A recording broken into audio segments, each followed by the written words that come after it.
amor, Él dio a su Hijo. Amén. ¿Qué cosas haría usted por amor? Bueno, vamos a seguir con el estudio a las iglesias escritas en Apocalipsis. Y hoy vamos a llegar a la iglesia de Filadelfia. Bueno, dentro de lo que hemos estado aprendiendo, los mensajes han sido claros. Y hay dos iglesias a las cuales Dios no les da un mensaje donde los reprende, sino que son iglesias irreprensibles. Una de ellas es Esmirna. ¿Y cuál era la característica de Esmirna? Que era una iglesia, exacto, cabal, así. Una iglesia sufrida, una iglesia perseguida por la causa del evangelio. Y hoy vamos a estar en Filadelfia, una iglesia que había guardado la palabra, una iglesia que se había permanecido fiel a su llamado. Y vamos a dar lectura a la palabra en Apocalipsis capítulo 3, versículos 7. Recuérdense que cada mensaje, cuando decimos a las iglesias, es porque es algo que lo podemos aplicar a nuestras vidas. Tanto el mensaje de Éfeso, que había dejado su primer amor, las otras iglesias, no como Esmirna, que era una iglesia perseguida, la iglesia que vimos la semana pasada, que era una iglesia que estaba muerta. Entonces todas esas cosas en el sentido espiritual nosotros las podemos llevar a nuestra vida y ver en qué área nosotros estamos fallándole al Señor. Y vamos a dar lectura a la palabra en el nombre del Padre, del Hijo y con la presencia de su Santo Espíritu. Dice el versículo 7: escribe al ángel de la iglesia en Filadelfia. Esto dice el santo, el verdadero, el que tiene la llave de David, el que abre y ninguno cierra, y cierra y ninguno abre. En el 8 terminamos. Yo conozco tus obras. He aquí he puesto delante de ti una puerta abierta, la cual nadie puede cerrar, porque aunque tienes poca fuerza, has guardado mi palabra y no has negado mi nombre. Incline su rostro, iglesia de Cristo, vamos a orar.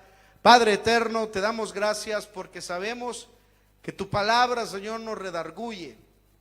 Tu palabra, Señor, nos enseña. Tu palabra, Señor, nos exhorta. Y por eso suplicamos e invocamos la presencia de tu Espíritu Santo para que sea Él poniendo, Señor, esas palabras adecuadas en los corazones de cada una de tus ovejas. Señor, que la palabra que en esta noche traes pueda caer, Señor, en una tierra fértil, que pueda darte frutos al 100%. Esa es mi oración en el poderoso nombre de Jesús. Amén y amén. Pueden sentarse, iglesia de Cristo. La palabra Filadelfia significa amor fraternal. ¿Qué significa la palabra Filadelfia? Lastimosamente hoy hay muchas iglesias o denominaciones que se han puesto este nombre, pero de amor fraternal no tienen nada. Solo son cizañas, solo son calumnias, solo son quejas, solo son cosas que verdaderamente no tienen nada que ver con el nombre. Porque cuando dice amor fraternal, significa, hermano, que como iglesia nos tenemos que aprender a amar, perdonar, a llevar las cargas los unos a los otros, porque a eso es lo que hemos sido llamados. Ahora bien, hermanos, dentro del contexto histórico, lo que sucedía en esa ciudad, en Filadelfia, por ejemplo, era una ciudad que estaba ubicada a 45 kilómetros aproximadamente de lo que era la ciudad de Sardis. Esta ciudad fue muy dañada por terremotos, fue muy dañada porque estaba cerca de una zona de volcanes. Pero dentro de esta ciudad existía mucho la idolatría, existía mucho el politeísmo, a tal grado que ellos habían construido 5 templos a 5 deidades muy importantes en aquellos entonces de lo que era, digamos así, propio la mitología griega o romana. Tenían el templo al dios Zeus, que era el padre de los dioses, Zeus, el padre de los dioses. También tenían el templo a la diosa Artemisia, que en griego era la diosa Artemisia, pero para los romanos era la diosa Diana, la cual era la diosa de la naturaleza o de la caza. O sea que cada vez que una persona en esos tiempos iba de cacería, le rendía culto a esta diosa, le ofrecía sacrificios a esta diosa. También tenían un templo para adorar al dios Helios, que este dios es el dios del sol para la mitología griega. Tenían también un templo para adorar a la diosa Afrodita, que para los romanos era Venus. Y mire qué interesante es ver de que dentro de la historia de la mitología, Venus le dio, mejor dicho, le puso los cuernos a su marido con otro y tuvo un hijo, el cual le puso por nombre Eros. ¿Y qué significa Eros? El dios del amor, del Eros, de la atracción sexual. Mire qué tremendo es cuando tú comienzas un poco a investigar lo que significa cada cosa dentro de la mitología o dentro de las culturas, de las cuales nosotros muchos hemos crecido y hemos aprendido. Y también tenían lo que era el templo al dios Dionisio, que para los romanos era el dios Baco, que era el dios del vino, o mejor dicho, el dios de la borrachera. Ahora podemos entender por qué es que a los italianos les gusta tanto el vino, ¿verdad? Dicen por ahí, el que vino a Italia y no probó vino, y eso sí se lo pueden ver. El Proverbio 1:3, ¿qué dice? Entonces podemos ver que dentro de la mitología griega y romana había muchas cosas paganas, existía mucha depravación. Ahora bien, ¿a dónde es que quiero llegar? Sencillo, que a pesar de todo el ambiente en el cual estos hermanos se desenvolvían, habían marcado la diferencia en ese lugar. Porque cuando tú tienes a Cristo, tú marcas la diferencia. Cuando tú tienes a Cristo en tu familia ve que tú eres diferente. En tu trabajo las personas ven que tú eres diferente. ¿Diferente en qué? En tu forma de hablar, en tu forma de expresarte, en tu forma de decir cosas o hacer cosas. ¿Por qué, hermano? Porque la palabra dice que cuando nosotros venimos a Cristo somos nuevas criaturas. Entonces podemos ver de que en ese lugar había crecido una iglesia, la cual Dios le da el nombre de una iglesia irreprensible, una iglesia que se había mantenido en la verdad. Y muy bien, miren, vamos a aprender ciertas cosas acerca de cómo se presenta Jesús a la iglesia de Filadelfia. Versículo 1, esto era manera de introducción. Versículo 1 dice: escribe al ángel de la iglesia, oiga bien, que está en ¿dónde? En Filadelfia. Él le dije, Filadelfia significa amor fraternal. Y como dice ahí, esto dice ¿quién? El santo. La palabra santo en el original es el puro. El puro, el santo, o también en el griego la palabra es aios. Ahí ya se lo van a poner mis hermanos ahí de sonido, que significa apartado. O sea, hermanos, que Dios está apartado totalmente del pecado y nunca será contaminado por él. Por eso la palabra dice que Dios es 3 veces el apartado de toda cosa, hermano, que pervierte. Mire, qué tremendo es cuando tú tienes que aprender a decirle no a tus deseos de la carne. Hoy que hemos estado con el trasloco de la cocina, que gracias a Dios ya la tenemos ahí en escuela bíblica. Mañana vamos a estar todo el día trabajando en ella. Mire qué bocudo soy, va trabajando. Y yo lo que hago es pasarle las herramientas a los o detenerle los muebles. Pero bueno, estoy trabajando, ¿verdad? Entonces vamos a estar todo el día ahí montando la cocina y todo el rollo. Otros hermanos van a venir mañana a pintar. Ya vamos a empezar a pintar el local para prepararnos para el aniversario. Así que el que quiera venir mañana es bienvenido. Usted no tiene nada que hacer en su casa más que solo estar panza arriba. Venga, que aquí no va a estar panza arriba. Les esperamos. Amén, hermano. ¿Cuántos hombres van a estar mañana dispuestos? Doy por hecho que todos trabajan. Aleluya.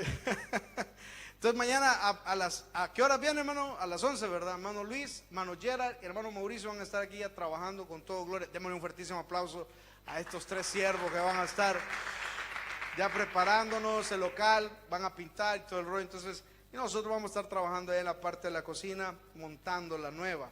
Ahora bien, lo que les quería decir es de que cuando yo trabajé en el IKEA, hermano, me absorbió tanto ese ambiente que hasta mi forma de hablar había cambiado. Hasta mi forma de hablar. Ya decía malas palabras. Y bien interesante porque mi esposa Eli me preguntaba, mira, ¿y qué hacías? Porque, hermano, en el IKEA, cuando uno llegaba, estábamos allá en el Italmundo, allá por la Inate, uno llega, parquea el camión y comienza a cargar, ¿verdad? Estoy hablando tipo 6 de la mañana. Entonces, aquellos que ya tenían la práctica, cargaban rapidito y, bueno, sacaban el camión y ya empezaba a relajar. Y usted sabe cuál es el relajo de nosotros los salvadoreños, ¿verdad? ¿Cuántos salvadoreños hay aquí? ¿Verdad que ustedes ya saben cuáles, verdad? A decir mala para, ¿y cómo te fue el día de ayer? Y tal por cual. Eso, cabrón. ¿Ah? Entonces, y en ese ambiente, hermano, yo pasé del año 2009 hasta el 2012. Y llegó a tal grado, hermano, de absorberme que yo no me conocía, hermano. Yo no me conocía, no, lo que había aprendido en la universidad ya se me había olvidado. Yo no me conocía. ¿Por qué, hermano? Porque muchas veces nosotros tenemos que ser determinados. Tenemos que aprender a determinarnos, de decir, no me voy a contaminar. ¿Qué dijo Daniel? ¿Dónde propuso Daniel no contaminarse? Exacto. Y nosotros vivimos en un ambiente más acá en Italia, donde pues las cosas son muy liberales, donde nosotros tenemos hermanos que, como los hermanos de la iglesia Filadelfia, proponernos no contaminarnos. Como dice la palabra, el santo, el apartado, el puro, el que no, hermano, el que no se deja contaminar por ninguna de las celebridades paganas, porque en las celebridades paganas solo existen la inmoralidad, la lujuria.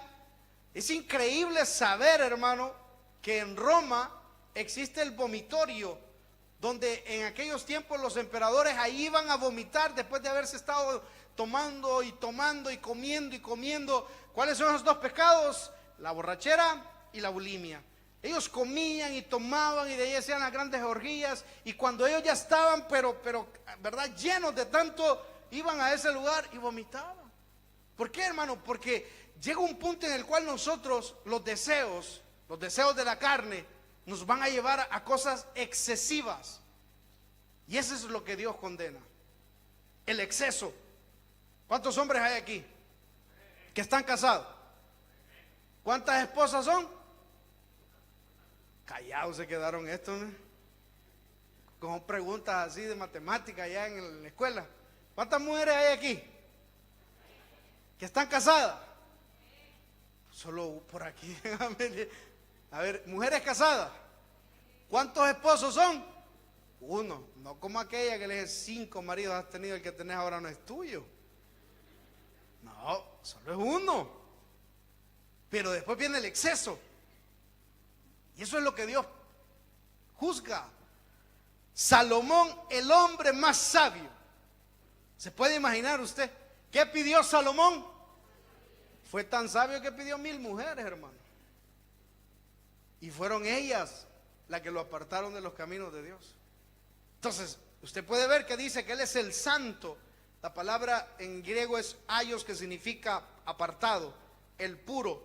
Y dice, yo soy ahí en el versículo, dice en el versículo 7, esto dice el santo, el verdadero. Esa palabra significa, hermano, que solo hay una verdad y es Jesucristo. La Biblia dice que nadie va al Padre si no es por medio de su Hijo. ¿Quién es? Jesucristo. Entonces, cuando tú vienes y comienzas a leer la palabra, te das cuenta que los mormones no tienen la verdad, que los árabes, los musulmanes no tienen la verdad, que las corrientes orientales no tienen la verdad, ni el budaísmo, ni el judaísmo, ninguna religión tiene la verdad, ni la religión más grande. Estaba viendo las imágenes de la visita del líder de la iglesia tradicional, no me recuerdo si es a Bolivia, no me recuerdo muy bien en qué país anda de Sudamérica. En Chile, exacto. Hermano, millones de personas. Pero sí que son millones de personas. Entonces ahí nosotros podemos ver de que la verdad no es por la cantidad de personas que se congregan. No, hermano, la verdad es sencilla y tiene un nombre y se llama Jesucristo de Nazaret. El que tiene a Cristo lo tiene todo. Por eso dice, yo soy el santo, el verdadero, y aquí le agregamos otra palabra, el que tiene la llave de David. Esto es bien importante entender. La palabra llave significa autoridad. Eso significa la palabra llave. Cada vez que usted vea la palabra llave en la Biblia, significa autoridad. Entonces vemos acá que dice que Él tiene la llave de David, el que abre y ninguno cierra, y cierra y ninguno abre. Venga conmigo a Isaías, capítulo 22. Y aquí estamos comprendiendo que Dios, hermano, que nuestro Señor Jesucristo ha abierto puertas, pero te ha cerrado otras. Ya no trate usted de abrir lo que Dios ha cerrado. Ya no tratemos, hermanos, de abrir puertas que el Señor nos ha cerrado. Me encanta cuando los hermanos me dicen: bueno, pastor, yo ya se lo dejé al Señor. ¿A quién? Ok. O sea, ya no va a seguir usted de necio, sino que va a dejar que Dios haga la obra. En el trabajo, en su familia, en lo que sea. Porque es importante reconocer que no es lo que yo quiero, lo que yo digo, lo que yo espero, sino lo que Él ya decretó en su palabra. Porque Él tiene la llave. Él es el único que tiene la llave. Y dice Isaías capítulo 22, como apoyando un poco, reforzando un poco lo que está escrito allá en Apocalipsis capítulo 3. Y dice el versículo 22: y pondré la llave de la casa de David sobre su nombre, y abrirá y nadie cerrará. Cerrará significa que lo que Cristo ya hizo, nadie lo puede cambiar. O sea, hermano, que por más que el mundo de las tinieblas, póngame atención, por más que los principados, las potestades, las huestes de maldad, los gobernadores trataron de impedir que Cristo fuera a la cruz, por más que ellos quisieron evitar ese acto de perdón, ese sacrificio de misericordia de parte de nuestro Señor para darnos algo que es salvación, no pudieron. Y Jesús llegó a la cruz, y en la cruz dijo las palabras más poderosas que han resonado en todos los vientos o en las 4 dimensiones en las cuales nosotros los seres humanos estamos limitados, y esas palabras son: consumado es, la deuda ha sido pagada. ¿Sabe qué significa eso? Que nosotros no le debemos nada a nadie, porque Cristo ya pagó todo en la cruz del Calvario. Somos un pueblo redimido, si es para Él dárselo fuerte. Entonces, hermano, no abra puertas que Él ya cerró. Ya no las toque. Ya te dijo no en ese lugar, ya te dijo no con esa persona, ya te dijo no con esa situación, ya te dijo no. ¿Cómo es posible que nosotros podamos seguir insistiendo en cosas las cuales Dios ya dijo no? Ve a su vecino y dígale: ya dijo no. Véalo y dígaselo claramente: ya dijo no. Trabajos, casas. Mire, nosotros estábamos como familia, nosotros estamos muy agradecidos, hermanos, y cuando nosotros venimos estuvimos viviendo en un postoleto. ¿Y cuántas veces le he contado que en el postoleto que yo vivía, que el Señor me proveyó en el 2005, yo dormía en la cama de lado? Porque si yo me movía me caía, y entonces yo dormía de lado, en el cuarto de lado, así dormía. Después Dios nos llevó a una estanza, y en esa estanza vivimos desde el año 2006 hasta el año 2007, a mitad del año 2007. ¿Y sabe cómo dormíamos? Los tres en la misma cama: Samuel, Eli y yo, los tres. Ahí dormíamos. Para aquellos que son parejas entenderán lo que les estoy tratando de explicar. Ahí dormíamos. Y después Dios nos lleva a rebotar. Anduvimos rebotando, hermanos, de apartamento. Yo creo que con mi familia nos hemos girado todo Milano en postoletos y en estanzas. En todos lados. En la Lorentello, en la zona de aquí del Pontelambro, en la zona de Loreto, en la zona ya de la Forlanini. Bueno, si yo creo que el único lugar donde no hemos estado, creo que es allá por Corelli. Pero de ahí en todos lados, hermano. Hasta que nos llevó a esa casa donde hemos estado ya por 8 años casi. Porque estamos ahí desde el 2010, una casa pequeña, hermano. Pequeña. Y nosotros para el 2017 traíamos en el Señor un proyecto que Dios nos proveyera, porque nuestros niños están grandes ya, pues la niña tiene 22, 23 años, Samuel tiene 20, bueno, parece de 20, pero tiene 17, bueno, ahorita acaba de cumplir 17 en noviembre.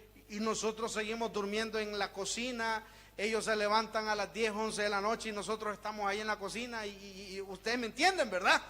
El sufrimiento. Entonces en el 2017 dijimos, Señor, provéenos un apartamento, por lo menos con un cuarto más. Y nos fuimos a ver un lindo apartamento allá por la zona, por aquí yendo para Bérgamo. En la máquina son 15, 20 minutos. Allá por la zona de Yesate. Nos llevó Rosita. Y nosotros contentos.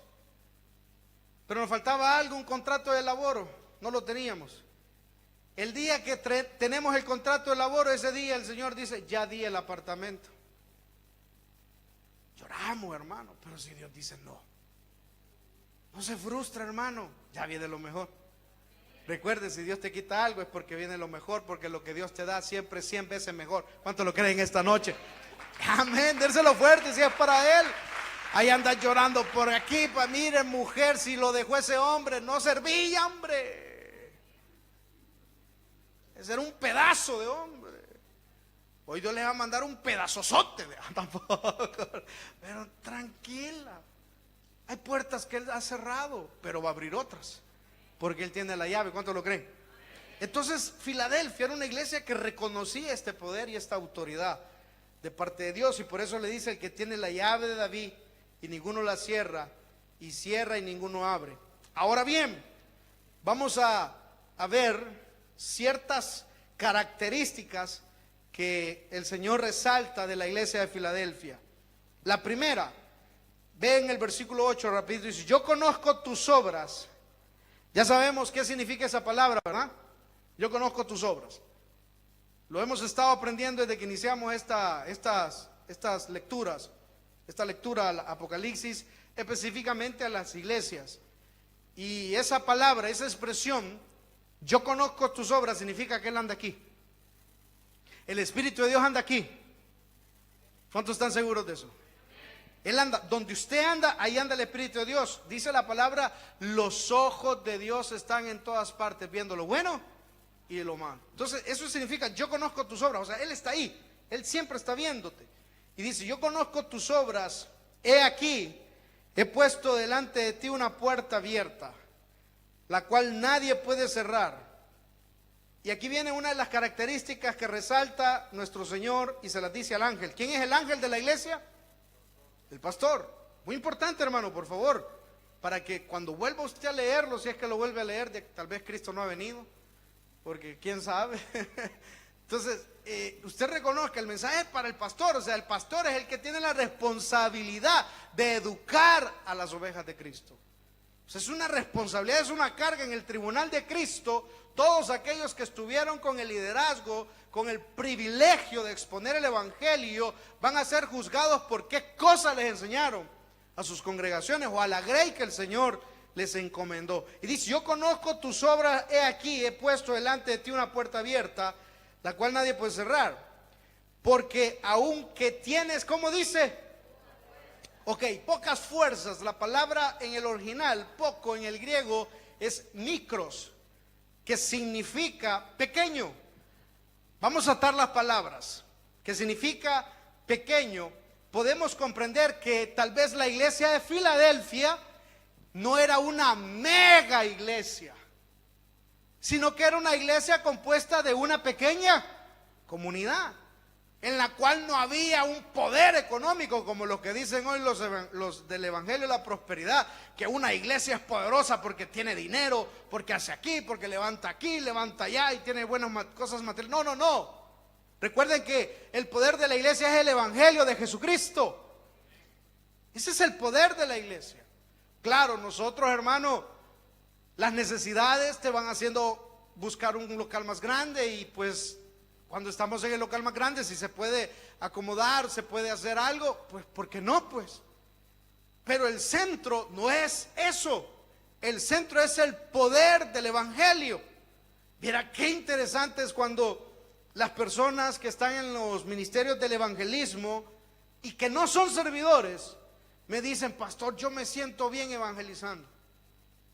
El día domingo estuvimos hablando con una. Yo le digo, mire, qué bueno, le digo, porque usted ya anda evangelizando, ya sin andar ahí luciendo el uniforme. Porque hay algunos hermanos que, discúlpeme, lo único que hacen es venir a lucir el uniforme. No van a evangelizar, no se involucran en el país de chocolate. Cuando tienen que servir no sirven. Y cuando vienen los compromisos de la iglesia, como el evento que estamos por hacer, siempre dicen, no puedo. ¿Usted para qué sirve, hermano? El servidor es el que sirve. ¿Amén o no amén? Ve a su vecino y dígale, el que no sirve. ¿Ah? Entonces, claro, el poder es el de la palabra, el evangelizar, el predicar la palabra. A mí me encanta cuando los hermanos dicen, tantos servidores en Loreto y tantas almas, tantos servidores en Centrales y tantas almas. Y después viene el reporte de pan y chocolate, tantos servidores, tantos platos de comida. Se dan hasta alrededor de 120 platos de comida. Y hasta donde tengo entendido, pues como se está dando bastante focaccia y se está dando bastante pan, ¿verdad? Entonces se está bendiciendo, porque ese es el poder. Entonces esta iglesia era pequeña, pero era poderosa en el Señor. Te pregunto, hermano, ¿qué quieres ser tú? Una persona que lleves la palabra de Dios. Porque la otra palabra en el original que vamos a leer es dunamis, que significa posees un poder milagroso. Venga conmigo a Hechos capítulo 3:1, se lo voy a explicar con la palabra. Hechos capítulo 3 versículos del 1 al 6. Hechos capítulo 3 versículos del 1 al 6. Una de las características que el Señor resalta a la iglesia de Filadelfia es que era pequeña, pero era poderosa en el Señor. ¿Cómo era la iglesia? Pequeña, pero poderosa en el Señor. Hechos capítulo 3, versículos del 1 al 6. Y vamos a recordar la historia en la cual venía Pedro subiendo al templo. Y dice la palabra, Pedro y Juan subían juntos al templo a la hora novena, la de la oración. Y era traído un hombre cojo de nacimiento, a quien ponían cada día a la puerta del templo, que se llama La Hermosa, para que pidiese limosnas de los que entraban en el templo. Cuando vio a Pedro y a Juan que iban a entrar en el templo, le rogaba que le diese limosna. Versículo 4. Pedro, con Juan fijando en él los ojos, le dijo, míranos. Versículo 5. Entonces él les estuvo atento, esperando recibir de ellos. Y me encanta el versículo 6. Mas Pedro dijo, ¿cómo dijo? Exacto. Es que el evangelio de nuestro Señor Jesucristo no es el poder económico o el poder material. Vuelvo a repetir, cuando existe la necesidad, Dios la suple. Mira, hermano, para mí que me estén escribiendo al Messenger, pastor, yo voy a dar tantos pollos. Mire, yo no lo logré saludar el domingo, pero oí y quiero dar estos pollos. Qué bueno, hermano. Es que así es la cosa. Porque nosotros, hermano, cuando hacemos las cosas para el Señor, las hacemos de corazón.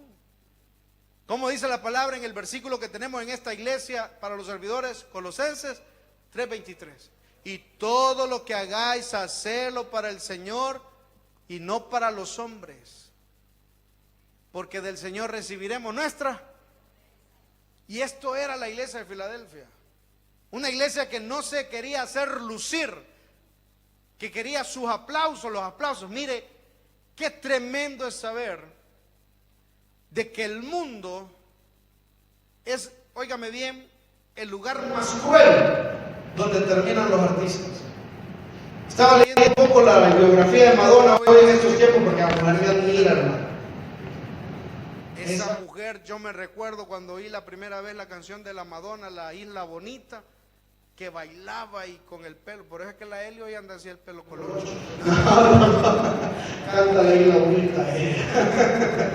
No. Hermanos, eso fue como en el 80. ¿Cuántos se recuerdan? Véala hoy, hermano, 30 años después. Le pregunto, ¿esa mujer ha cambiado? No, pues es que se ve más bonita, hermano. Yo la veo más bonita que antes. Pero qué tremendo es saber, hermano, de que de nada le sirve. Ella dice en esa biografía ¿Quién es la mujer más infeliz cuando entra al camerino y ya no oye los aplausos de su público? Porque a ella lo único que la mantiene con vida son los aplausos de la gente. Madonna. Ay, hermano. ¿Cómo nos enseñó el domingo el Señor? Mal paga el diablo. Por eso es que cuando ya terminan su carrera de artista, allá terminan con las drogas, los barbitúricos, el diazepam, y ahí terminan con el alcohol. Vaya a ver un poco las biografías de todos los grandes artistas. ¿Cómo cree usted que murió la Marilyn Monroe? Así, de una sobredosis. Porque una vez llegan a lo último de su carrera artística, ya no son nada. Nosotros, hermanos, vamos a llegar a 60, 70 años, pero siempre vamos a ser los mismos, el Hijo del Rey de Reyes y Señor de Señores. ¿Cuántos lo creen esta noche? Nada va a cambiar y siempre seguiremos igual, si es para Él dárselo fuerte. Por eso, hermano, te pregunto en esta noche, ¿de qué estás formando parte? ¿De una iglesia pequeña pero poderosa en los milagros? Porque si usted ve en la palabra, Pedro le dijo, no tengo plata ni oro. Deje de andar buscando, hermano, la codicia, no es bueno. El querer más, el querer más. No es bueno.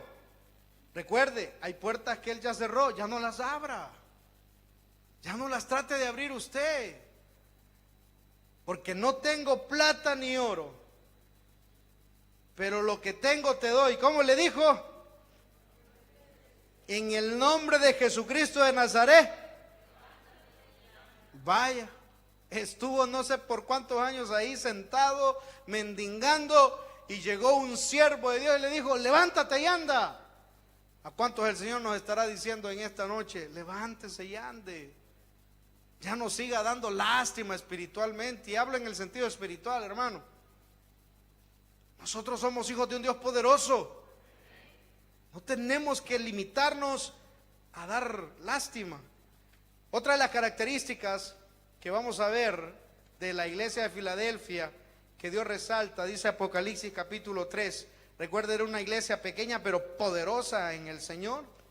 Y la otra característica dice, has guardado mi palabra. ¿Sabe qué significa eso? Obediencia. Fue una iglesia obediente. Hermano, Dios paga bien a los que son obedientes. Dios paga bien, hermano. Aquellos que mantienen y guardan la palabra, lo que está escrito, lo que dice el Señor. Y la otra, has guardado mi palabra y no has negado mi nombre. La otra es fidelidad. Obediencia y fidelidad. Qué tremendo es, hermano, cuando nosotros regimos nuestra vida como cristiano bajo estas dos palabras: obediencia y fidelidad. No, hermano, no. De eso vamos a hablar el próximo miércoles, de las cosas que Dios va a hacer con aquellos que mantengan su palabra, de aquellos que guarden su palabra y le sean fieles a Él. Y la palabra fiel, hermano, no significa de que te tienes que resentir por cualquier cosa. La palabra fiel es mantenerse. ¿Cuántas veces le hemos dicho que usted que se sienta ahí diga, esta es mi silla, esta es mi silla y de aquí nadie me mueve? Nadie. Vea a su vecino y dígale, no, vos no me vas a quitar de mi silla. Fidelidad, obediencia, valen más que cualquier sacrificio. Y no te lo voy a decir yo, te lo va a decir la Biblia. Y con esto terminamos el inicio al mensaje a la iglesia de Filadelfia. Una iglesia a la cual el santo, el puro, le dijo que tenía las llaves, la autoridad. A una iglesia que la caracteriza por ser pequeña, pero grande en el Señor, poderosa en el Señor. Primera de Samuel 15:22.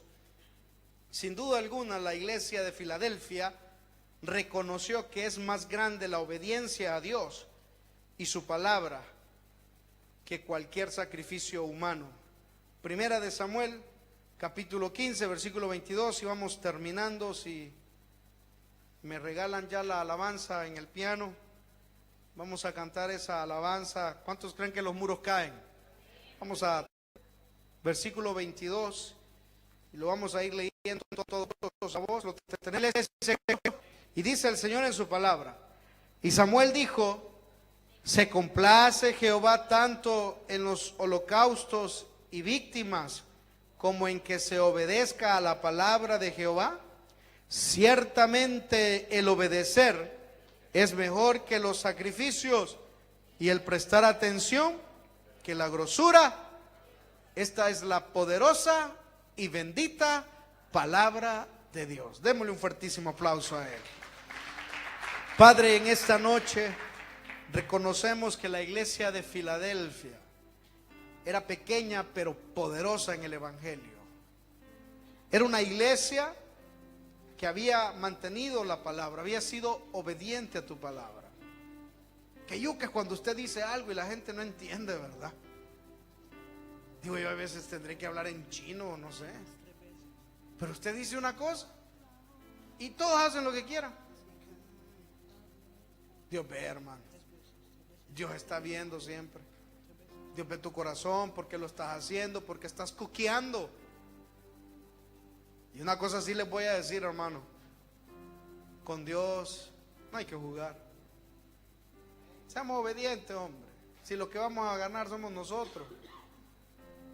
Somos nosotros. Y al final, hermano, créanme. Y al final, créanme, vamos a comprender de que no necesitamos seguir recibiendo garrotes ni palos.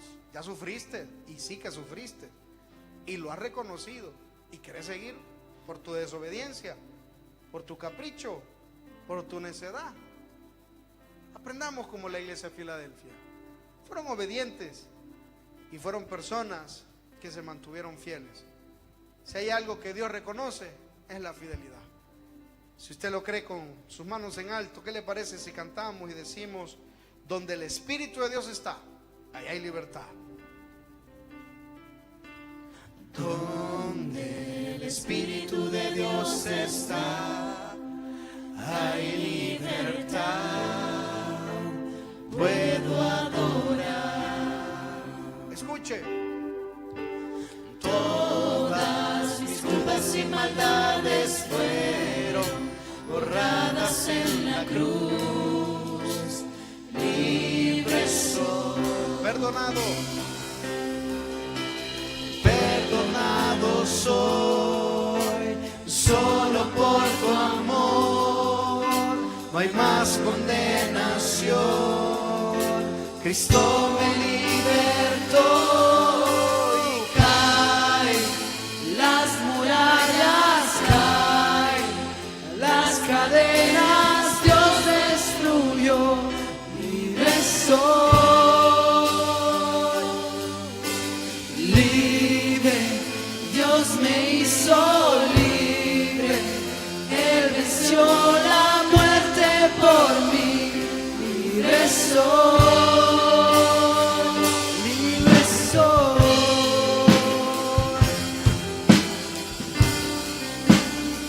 Vamos a repetirlo. Donde el Espíritu de Dios está, hay libertad. Puedo adorar. Escuche.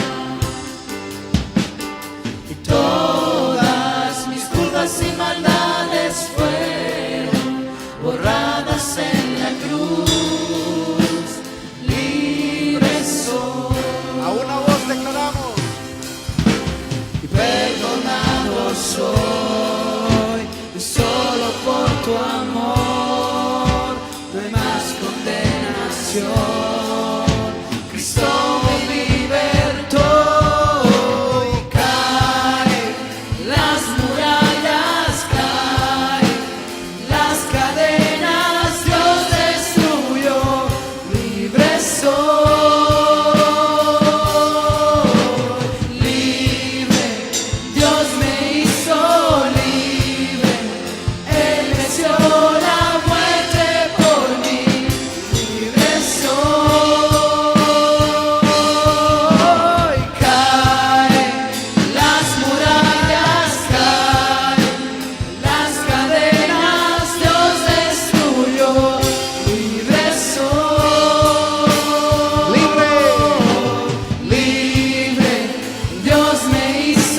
si le das un fuertísimo aplauso al Señor, porque Él es el único que ha dado esa libertad.